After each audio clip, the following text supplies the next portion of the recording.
दोस्तों, एक बार की बात है। एक गांव में एक महिला अपने बेटे के साथ रहती थी।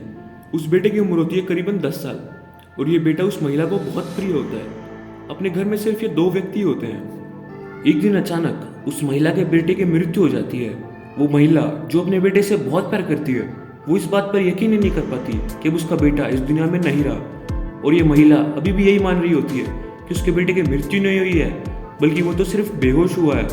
अब ये महिला पूरे गांव में घर घर जाती है और सबसे दवा मांगती है, लेकिन कोई भी व्यक्ति उसे दवा नहीं दे पाता, क्योंकि सबको मालूम होता है कि एक मरा हुआ इंसान दवाइयों से क्या किसी भी चीज़ से ठीक नहीं हो सकता।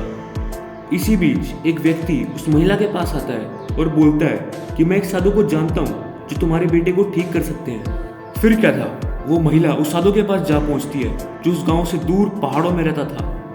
वो महिला उस साधु के पास जैसी जाती है, साधु पूरा मामला समझ जाता है और उस महिला से कहता है, अगर तुम्हें अपना बेटा फिर से अपने पास चाहिए तो मैं जो कहता हूँ वही करना। इस पर वो महिला कहती है कि ठीक है साधु, आप जो बोलोगे मैं वही करूँगी। अब साधु उस महिला से कहता है कि जिस तरह से तुमने अपने बेटे की सलामती के लिए पूरे गांव में घर घर जाकर दवा मांगी, ठीक उसी तरह तुम पूरे गांव में घर घर जाओ और हर घर में से एक मुट्ठी अनाज मांगो, अगर उस घर में से किसी भी व्यक्ति की मृत्यु न हुई हो तो। यह सुनते ही वह महिला अपने गांव में आकर हर एक घर की चौखट पर जाती है और कहती है, अगर आप घर में से किसी भी व्यक्ति की मृत्यु न हुई हो तो कृपा करके मुझे एक मुट्ठी अनाज दे दीजिए।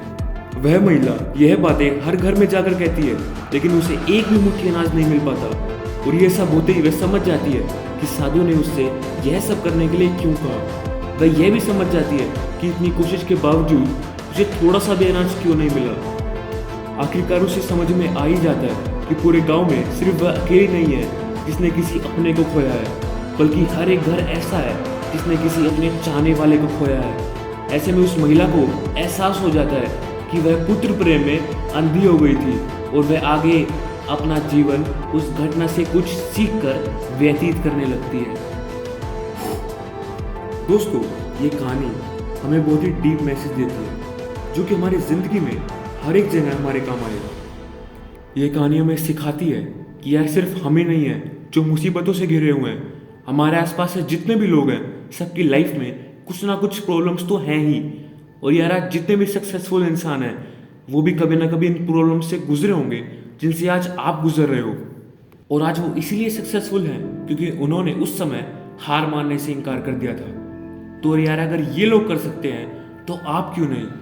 इसलिए ये बात समझो कि प्रॉब्लम्स अपने साथ ढेर सारी अपॉर्चुनिटीज भी लेकर आती है। तो आज से अपने पेन को अपनी पावर में और विजन को विक्ट्री में बदलना सीखो, तभी आप वो कर पाओगे जो आप करना चाहते हो।